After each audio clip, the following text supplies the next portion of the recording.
Franck Ferrand raconte sur Radio Classique.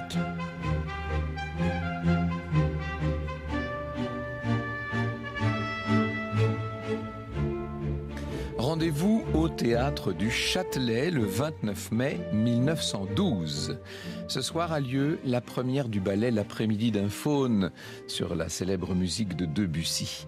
Événement très attendu, inutile de vous dire qu'on se bouscule aux portes du Châtelet. C'est la première chorégraphie du célèbre danseur Václav Nijinsky. Le rideau se lève et c'est lui-même qui interprète ce personnage mythologique mi-homme, mi-bouc, ce jeune faune, dans son costume taché blanc et noir. Il porte de petites cornes, une queue, des oreilles pointues. Il est entouré de nymphes, vêtues de longues tuniques très claires. Les gestes de ce danseur sont nouveaux, ils sont rudes, ils sont hachés, et la chorégraphie plus que suggestive, puisque le faune va même finir par se coucher sur l'écharpe de la nymphe dans un ultime geste de volupté. Les spectateurs sont sidérés par ce qu'ils voient, médusés. Et très vite, des sifflets vont se mêler au rappel. Le directeur de la troupe fait rejouer le ballet et cette fois, les applaudissements couvrent les huées. Mais déjà un parfum de scandale se répand dans Paris. Voici ce que Gaston Calmette, le directeur du Figaro en personne, va écrire.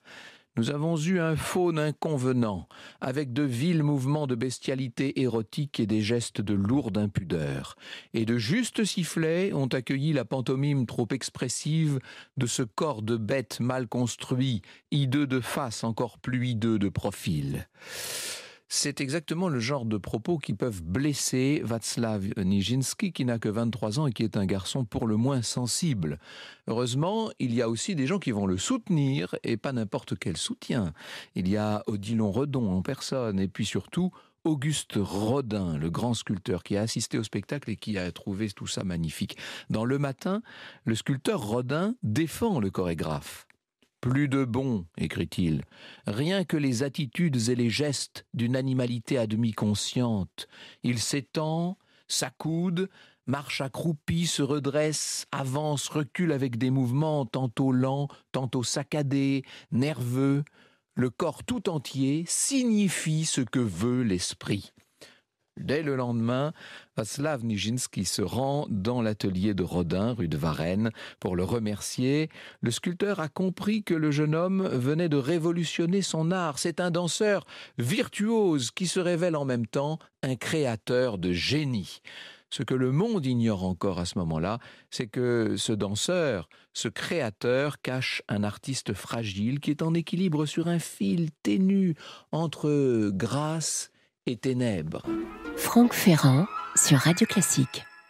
Václav Fomich Nijinsky est né à Kiev, donc en Ukraine, le 12 mars 1889. Ses parents, Thomas et Eleonora, sont d'excellents danseurs. Eux sont d'origine polonaise. Václav est le deuxième d'une fratrie de 3 enfants. Cette famille Nijinsky est une famille donc de danseurs, d'artistes. Elle est itinérante, elle déménage au gré des spectacles et des tournées. Mais dès ses premières années, Václav va devoir faire face à un certain nombre d'épreuves. Il a 6 ans. 6 ans, je dis bien, lorsque son frère aîné, Stanislas, tombe d'une fenêtre. Il va en garder des séquelles mentales vraiment lourdes et il finira par être interné en hôpital psychiatrique. 1 an plus tard, alors que Václav a tout juste 7 ans, une nouvelle épreuve le fait mûrir plus vite qu'un autre. Son père décide de quitter la maison et Eleonora se retrouve avec ses enfants toute seule. Elle va devoir les élever seule. Elle s'installe à Saint-Pétersbourg. Au mois d'août 1900, elle emmène son fils passer le concours d'entrée de la très réputée école impériale de ballet. Václav, avec sa chevelure brune, ses pommettes hautes et ses yeux en amande, a probablement déjà conscience de l'enjeu. Il est intimidé, mais en quelques pas de danse, il subjugue littéralement le jury et il va l'intégrer, cette école, dès la rentrée suivante. Je cite Françoise Reiss dans Nijinsky ou la grâce. Václav Nijinsky est extraordinairement doué pour la danse. Il est d'origine polonaise, sa mère est seule et pauvre. 3 motifs de persécution de la part de ses camarades qui lui font une vie extrêmement dure dès son entrée à l'école impériale. On se moque de lui, de ses traits mongols, de son accent, de la pauvre figure résignée qu'il fait debout, seul, regardant de loin avec envie les jeux dont on l'écarte. Grâce à l'aide d'un de ses professeurs, il finit par être un peu mieux accepté quand même. Mais la discipline est très rude dans cette école. Les rapports entre danseurs sont d'une brutalité incroyable et même il sera grièvement blessé par l'un d'eux. Václav se jette plus que jamais dans son art, dans sa danse. Les autres matières l'angoissent, mais ses maîtres lui pardonnent ses mauvaises notes en maths puisque, avant d'être diplômé, il se lance sur scène. Déjà, les critiques le remarquent. Ses qualités techniques, ses interprétations époustouflantes impressionnent tout le monde. En 1908, après son examen final, la ballerine préférée du tsar vient lui demander d'être son partenaire. Vous imaginez la consécration incroyable pour ce tout jeune homme. Alors, bien sûr qu'il décroche son diplôme, il est engagé comme il se doit par les théâtres impériaux. Il dispense des cours à la jeunesse dorée de Saint-Pétersbourg, mais Václav se montre déjà très angoissé. Voici ce qu'il écrira des décennies plus tard dans son journal. Après avoir passé mon examen, je me sentis libre, mais ma liberté m'effrayait. Il fréquente à l'époque les nuits de Saint-Pétersbourg et un soir, dans un bar à la mode, il va faire la rencontre qui change tout, celle qui va faire chavirer son destin. Franck Ferrand sur Radio Classique. Et vous m'avez vu venir, l'homme rencontré dans un bar, c'est bien sûr Serge Diaghilev, qui a 36 ans à l'époque. C'est une sorte de surdoué incroyable, Diaghilev, amateur d'art, à l'esprit très brillant, un impresario, un promoteur des arts à l'époque, qui vient de créer, avec tous les meilleurs danseurs du moment, une compagnie de danse qu'il a appelée les Ballets Russes. Et il doit partir à Paris pour faire connaître sa troupe à Paris. Il lui faut donc absolument ce Nijinsky dont tout le monde parle. Václav, lui, n'a que 19 ans. Il se dit que c'est peut-être pour lui la chance d'échapper au moins pour quelque temps à cette carrière toute tracée qu'on voudrait lui faire sur les scènes impériales. Il est aussi très impressionné, disons-le, par ce Pygmalion qu'il décrit dans son journal comme l'instrument de son destin. Ce qui prouve qu'il est très conscient de ce qui se passe, Nijinsky. C'est peut-être ce qu'il y a de plus étonnant chez lui, c'est la conscience des choses. Et puis, disons-le, Diaghilev a l'énergie, la détermination, la solidité, l'entre-gens qui manquent beaucoup à ce danseur un peu frêle et tout à fait débutant. Disons les choses clairement, Nijinsky et Diaghilev vont bientôt devenir amants. Au printemps 1909, le projet se concrétise. Ils vont poser leurs valises à Paris, à l'hôtel Hollande, qui n'existe plus aujourd'hui. Ils sont accompagnés d'une 50aine de danseurs et on répète intensément sur la scène du Châtelet, tous les jours sous le regard attentif de Fokine, le chorégraphe. La salle fourmille d'ouvriers, de décorateurs. On est en train de créer quelque chose qui va tout changer. Le 19 mai 1909, c'est la grande première. Le tout Paris est dans la salle. En coulisses, Václav, maquillé, coiffé, s'est glissé dans la peau de son personnage. Et dès les premières notes, les spectateurs s'émerveillent. Il y a une sorte de frisson, vous savez, ce frisson qui parcourt les salles lorsqu'on découvre quelque chose d'incroyable. C'est le solo à couper le souffle du pavillon d'Armide. Et voici ce qu'en retient le chroniqueur de Gil Blas le 20 mai. Quand M. Nijinsky s'élança, il y eut dans la salle des cris d'admiration. M. Nijinsky fait un saut et il ne retombe pas à terre. Il descend lentement et se pose sur le sol pour s'envoler de nouveau. Jamais on ne vit telle légèreté. Dès leur premier pas à Paris, les ballets russes ont conquis le public. La suite de cette première saison est un enchantement, mais à la fin de la période, Nijinsky tombe malade, fièvre typhoïde. Diaghilev est complètement catastrophé, il le garde auprès de lui, il veille évidemment sur son protégé. Et à leur retour en Russie, ils vont recevoir, disons-le, un accueil mitigé, puisque malgré ses succès, la saison parisienne a été lamentable sur un plan financier et on a voulu faire trop bien, si je puis dire. Ça n'empêche pas les ballets russes d'être de retour à Paris dès la saison suivante, à l'opéra cette fois, s'il vous plaît. Au programme, le carnaval, Scheherazade, le festin, triomphe, peut-être encore plus éclatant que la saison précédente. Il y a maintenant des gens qui viennent du monde entier pour voir cette troupe extraordinaire. Et à son retour de nouveau en Russie, Nijinsky va provoquer un scandale alors pour le moins inattendu. Je cite Marie-Françoise Christou. Son choix de porter au Mariinsky, comme à Paris, le costume de Benoît sans la courte et pudique culotte, dans la courte et pudique culotte scandalise l'impératrice mère et provoque en 1911 son exclusion des théâtres impériaux. Les ballets russes de Diaghilev deviennent son écrin et le foyer de sa créativité. Nijinsky ne pourra plus danser vraiment en Russie. D'ailleurs, il n'y retournera jamais. C'est une rupture dans la vie du danseur qui n'a que 22 ans à l'époque. Dès lors, il va se vouer corps et âme au ballet russe. Il multiplie les tournées triomphales en Europe. En quelques années, il donne un nouveau souffle à la danse masculine. Et au-delà de ces prouesses techniques que tout le monde admire, il y a surtout comment est-ce qu'on pourrait dire, le charisme de ce danseur et sa sensibilité aussi. Françoise Reiss cite Francis de Miomandre. « Connaîtrons-nous jamais ce que Nijinsky met de soi-même dans ses rôles tragiques ou tendres ? Un vrai poète comme lui ne peut mentir ni se réserver. Il se donne tout entier à l'emportement sacré de son imagination. Ainsi, il éblouit en Petrouchka comme en Spectre de la Rose. Il se donne tant que l'on craint parfois pour son cœur. Ce qu'il fait, sa prouesse tous les soirs est incroyable. Partout, bien sûr, on s'arrache ce jeune prodige qu'il faut avoir vu maintenant. Et il force sa nature, qui est un peu solitaire, un petit peu sauvage, pour essayer de satisfaire l'agenda mondain de Diaghilev qui l'emmène partout. Et déjà, son esprit est ailleurs. Il veut donner une nouvelle dimension à sa créativité. Il voudrait lui-même faire ses propres chorégraphies. Après l'après-midi d'un faune, au Théâtre du Châtelet, donc en 1912, il met en scène Jeux, puis le célèbre Sacre du Printemps. Le Sacre du Printemps qui fait voler en éclats les codes traditionnels, non seulement de la danse mais de la musique, et un Sacre du Printemps qui va déchaîner les passions.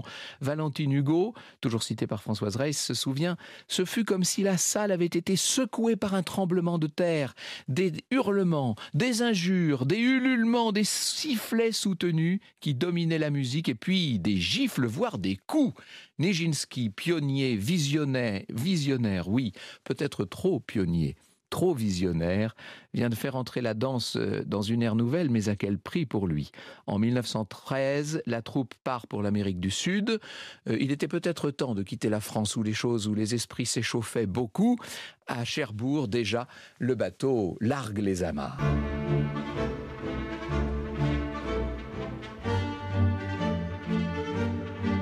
Franck Ferrand raconte sur Radio Classique.